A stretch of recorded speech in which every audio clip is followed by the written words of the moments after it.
Well, hello and welcome. I'm Patrick Nairn and I want to say thank you for joining me. It's often quite fun going live because you have to manage and monitor quite a few things. And tonight I've got company. I've got Fred with me who is going to be assisting me tonight. It's night for me, but it may be a different time for you depending on where you are in the world. And just to say that I'm trying a few things in these early days of streaming on YouTube and Facebook combined together. And I'm just watching to see which of these tools that I'm using is going to produce the best results. And then I will stick with one of them. So what have I got for you today? Well, I promised that I wanted to talk about a topic which is really important to the coaches that I serve, the coaches who want to be able to present high ticket offers in front of someone else's audience. So they don't want to be the one to have to find all of the audience. They want to be able to stand on a digital stage and present their offers so that an audience can actually say yes to the offer because it's an audience that's already prepared and interested in the services that they offer. And I want to talk about this concept today of hard light versus soft light. Now, I talked a little bit in the example about snooker. I talked about the differences between hard light and soft light and how the hard light is designed to kind of create the detail so that the players can actually see the ball really well so that they can aim without a lot of glare. But they also want a diffuse lighting that doesn't create lots of shadows, which makes it very difficult for them to see what's going on. And so today, my little companion Fred here is going to be helping me with this concept. So we're going to do a little bit of lighting as we go through. So I haven't decided yet whether I'm going to turn the light out so that you can see the effect, but I'm going to do something that helps you to see it, but at the same time keeping our job really simple because there's something that we call persistence of vision, and I'm going to be talking about that as we go through as well. So the question comes up quite a lot, though not in the format of which lighting type should I use, Patrick. It's more in the form of, well, I've seen some examples of lighting and the lighting looks quite hard, and we define it as hard because what we're really saying is the transition between what we call the lighter areas and the darker areas of that particular scene is quite sharp. It's quite a harsh fall off. And so we refer to that as hard light. And so whilst hard light can be really good for seeing things really clearly, making things a little bit more precise, it's like when we're out in sunlight, everything has really nice color, texture, and we can see all of these details, shadows, really fine details, such as cracks in a sidewalk, such as, a few wrinkles here or there. And many of the coaches that I help say that's not what they're going for. They don't want that hard transition, that look that may leave them feeling a little bit tired, they describe it as, or they say, look, that Patrick, that's just soften it up for me. Just don't beat around the bush, just soften it up and make me look younger. And as a photographer for many years, I learned that clients actually prefer that softer look, especially the client that I am speaking to. And so they don't want to have all of this hard lighting. But at the same time, they want to look really professional because one of the concerns that they have is that this hard light can actually make them look a bit unapproachable. And they're worried about, areas where our skin curves, such as a forehead, where they might have a shine that pops up. And they don't really want that. They don't like that. It makes them feel uncomfortable. And they don't feel at their best. And so they don't present to the best of their ability. And then there's that sort of that emotional impact to the confidence overall, knowing that this video, this photo is going to be out there potentially forever. So they're a little bit concerned about that, and they want to have that sharpened presence because that hard light can, bring out a sharpened look. It can make you look as though you have all of your presence there, all out for the confidence side of things. But here's the other side of what we want to be looking at.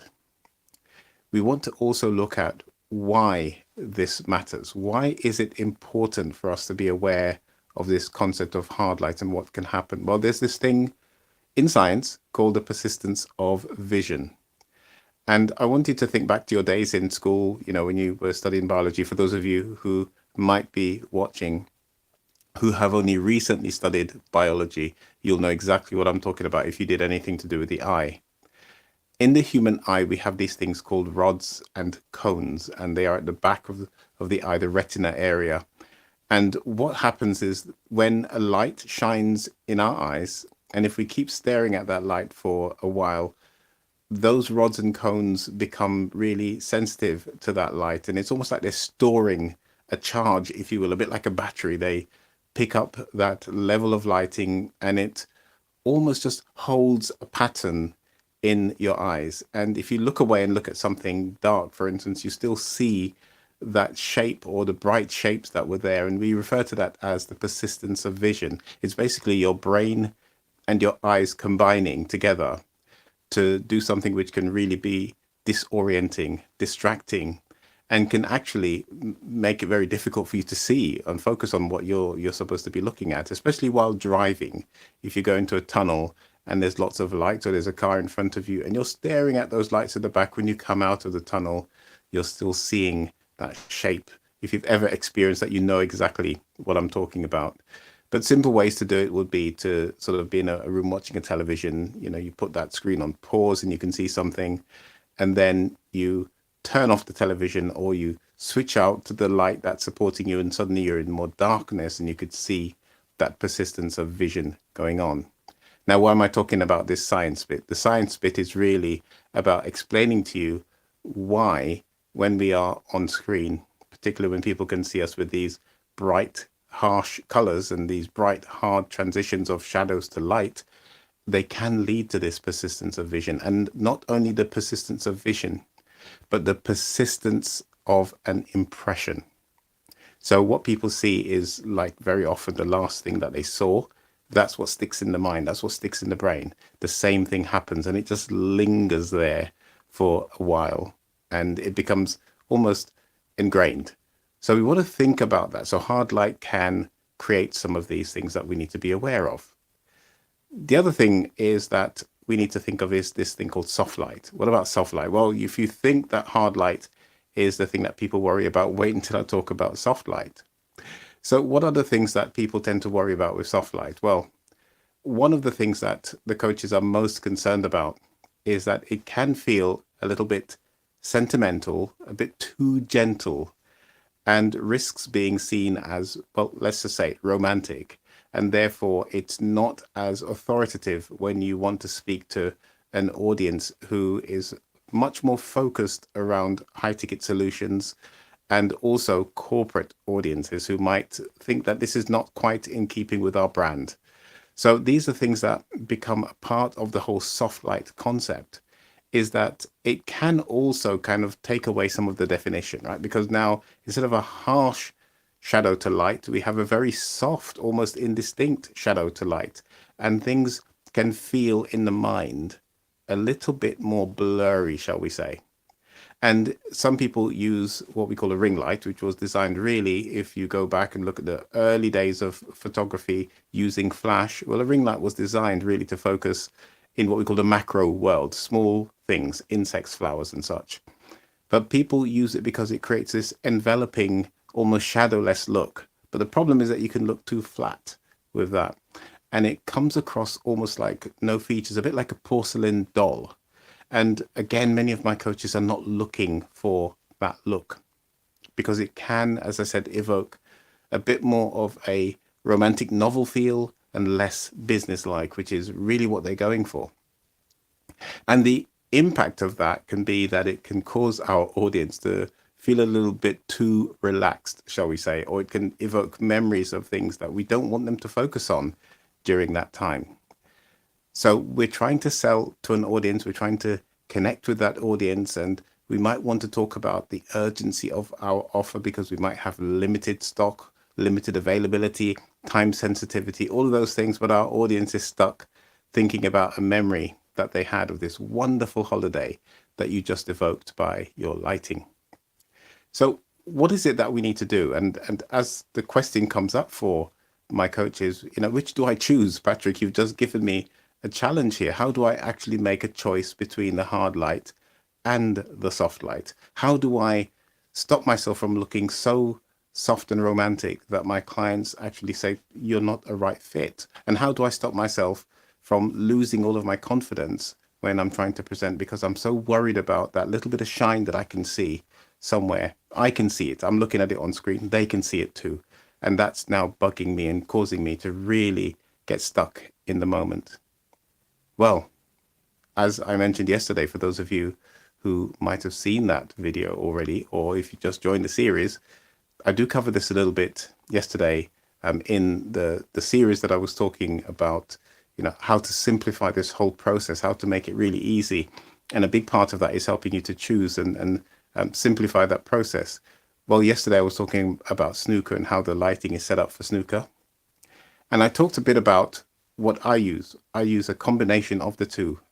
I have the majority of my lighting is that softer kind of lighting, which I know my coaches love. They talk about it all the time. They tell me about it. They say this is exactly the kind of lighting that I'm looking for. But what they can see, which is a little bit different, and hopefully what you can see now, is that I do have some of that harder light also coming at me from a slightly different angle.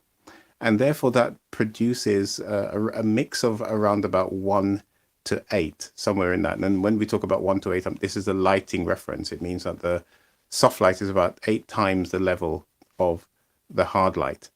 And I teach you how to mix the lighting so that you can get it right.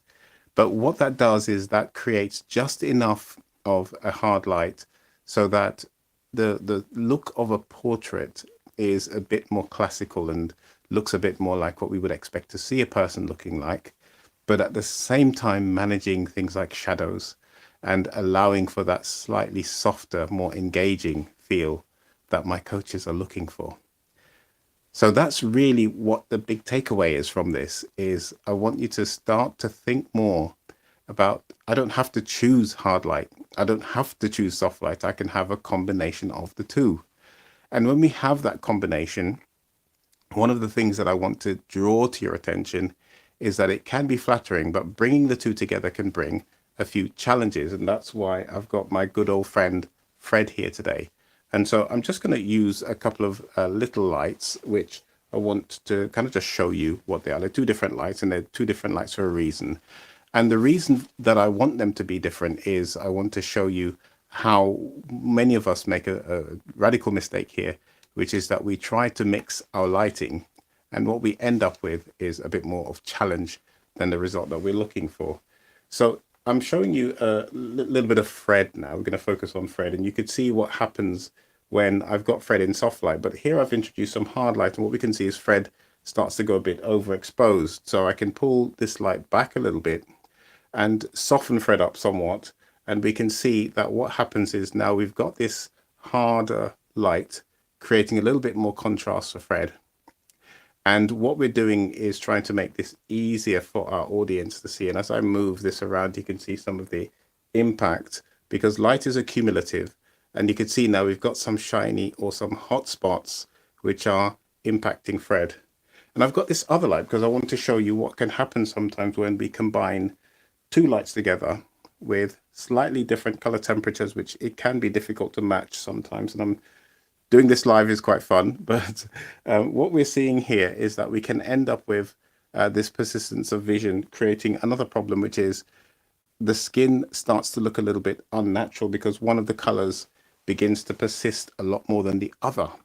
And it creates this sense of maybe something being off, and that can affect how we get perceived when we are live presenting online. Now, I'll cover this demonstration in a little bit more detail in a presentation that I'm going to be running later on this month, and I will put a link in the chat so that you can actually have a look at that event, which is going to be taking place over at least 3 hours, so that you'll get a lot more time to learn, to ask questions, and to really see in action how this lighting works. This is kind of to whet your appetite so that you can see what it's like. And I'll be bringing a few tutorials around this as we go through time.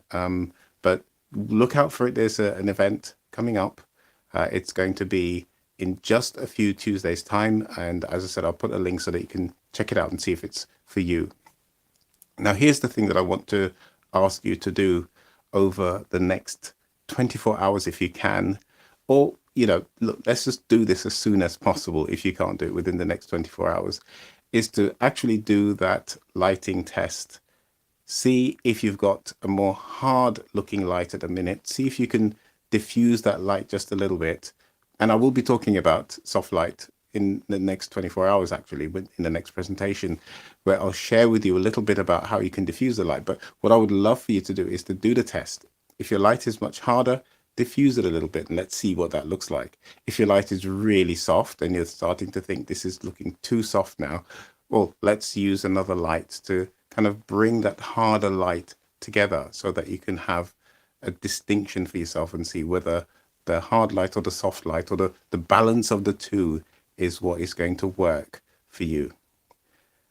I'm glad that you're watching this, and as always, I'm really appreciative of the fact that you're giving your time up, which is the one commodity we never get back. So whether you're watching this live or you're watching this in the recorded version, thank you very much for giving me this time to learn a little bit more about lighting. I've got this knowledge for over 30 plus years. I've been doing this, and I've learned a lot about lighting. And as a professional photographer, I can tell you so much more about lighting than I have time for here. But I just want to leave you with that for now and to say, as always, thank you for joining me, and I leave you in peace. And I'll see you very, very soon in about 24 hours time.